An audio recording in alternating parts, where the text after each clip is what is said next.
Well, what is the single greatest invention in human history? You could make a very strong case that it's the tribe. I mean, if you think about the human race throughout history, prehistory, had no business surviving on this planet at all against fierce, ferocious predators. We had no fur, no fangs. We were slow, scrawny, weak. But human beings, these little scrawny hominids, organizing themselves into tribes, were able to outfight mastodons and saber-toothed tigers, survive ice ages, famines, you name it, and actually take over the entire planet. So the tribe is a hell of a powerful social invention. All right, let me give you some examples of tribes.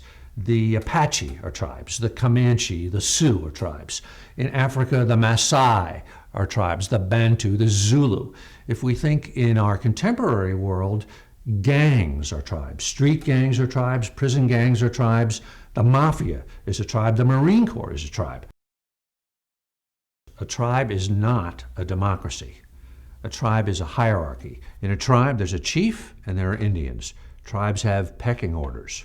Tribes are structured to be the center of the universe. Each tribe considers itself the original chosen people. If you think about the names that tribes have for themselves, like the Navajo call themselves the Diné, which means the people. So the tribes think of themselves as the center of the world and everything else is an outsider, not part of the tribe. Tribes are cohesive. They're close-knit. They are composed of face-to-face relationships, usually of blood. Family relationships. So if you're with the Taliban and you're going off on a raid, you look to your left and that's your uncle over there, and behind you are your two brothers, and when you get back from the raid, your mom and your dad are going to ask you how you did. Tribes hate change, and they don't change. When Alexander was in Afghanistan 2,300 years ago, his enemies were the Paktians, a tribe called the Paktians. Today in Afghanistan, there's a province called Paktia, and the primary tribe are the Pashtuns. So tribes don't like change, and they don't change. If you're born as a young tribesman, your ideal is not to overturn society or change the way the world is. What you want to do is follow in your father's footsteps and perform great deeds like your fathers and your grandfathers did.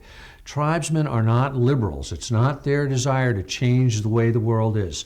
Fidelity and loyalty are primary virtues in a tribe. If you think about Osama bin Laden, there's been a $25 million price on his head now for 8 years, and not a single tribesman has come forward to rat him out. Tribes don't operate by a system of laws. They operate by a code of honor. The Pashtuns, who are the dominant tribe in Pakistan and Afghanistan now, their code is called Pashtunwali, and its primary virtues are Nang, honor, Badal, the obligation for revenge, and Malmastia, hospitality. Tribes are proud. Pride is the primary emotional attribute of a tribesman, manly warrior pride. A tribesman would rather die than lose his pride. Honor is the tribesman's most prized possession. Without honor, life is not worth living. There was a young lady in Kabul, Afghanistan, a few years ago who had a TV show. And she was sort of the voice of liberated Western women in Afghanistan. She was murdered, this is a true story, she was murdered in her own home, not by intruders or thugs, but by her own brothers. And they didn't shoot her, they stabbed her in the old-fashioned way. And what happened when the news of this came out is the brothers were praised and honored because they had defended the old tribal ways, which is that women have a certain place and that place is suppressed. A tribe is a patriarchy. It's a man's world. The Taliban have burned literally hundreds of girls' schools in Pakistan and Afghanistan. And the reason they do that is because an educated woman, a woman who's thinking for herself, is a threat to the ancient, proud tribal ways. Tribal virtues are the virtues of war.